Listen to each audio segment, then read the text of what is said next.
ሰላም ልጆች፣ ወደ ኢትዮ ኪድስ እንኳን ደህና መጣችሁ። እዚህ አስገራሚ ታሪኮችን እንሰማለን፣ እንማማራለን፣ እንስቃለን፣ እንዝናናለን። ዝግጁ ናችሁ? የዛሬ ታሪካችንን እንጀምር። አንድ ጊዜ በአንድ ቆንጆ መንደር ውስጥ አንድ ትንሽ ዶሮ ይኖር ነበረ። ስሙም ቺኪ ነው። ቺኪ ትንሽ ነበር፣ ግን አዲስ ነገር ለማወቅ እና ለመማር በጣም ጉጉት ነበረው። ሁል ጊዜ ይህ ምንድን ነው ብሎ ይጠይቅ ነበር።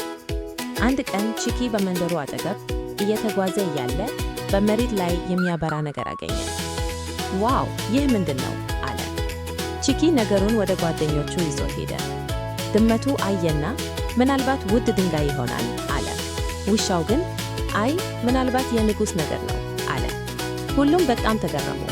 ቺኪ ግን እንዲህ አለ፣ እንሂድና ለጥበበኛው አሮጊት ጉጉት እንጠይቀው። እነሱም ሁሉ ወደ ታላቁ ዛፍ ሄዱ። በዚያም ጥበበኛው ጉጉት ይኖር ነበር። ጉጉቱ ነገሩን ተመለከተና ፈገግ አለ። ይህ ድንጋይ አይደለም፣ ይህ ዘር ነው አለ። ዘር? አሉ ሁሉም በአንድ ድምፅ። አዎ እኑ፣ እርሱ ብትተክሉት ትልቅ ዛፍ ይሆናል። ቺኪ እና ጓደኞቹ ዘሩን በመሬት ውስጥ ተከሉ። በየቀኑ ውሃ ያጠጡት ጀመር። ቀናት አለፉ፣ ሳምንታት አለፉ። አንድ ቀን ትንሽ ቅጠል ከመሬት ውስጥ ወጣ።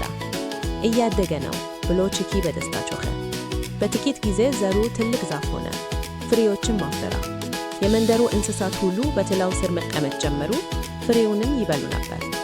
ጉጉቱም እንዲህ አለ፣ ትንሽ ነገር እንኳ በእንክብካቤ እና በትዕግስት ትልቅ ነገር ሊሆን ይችላል።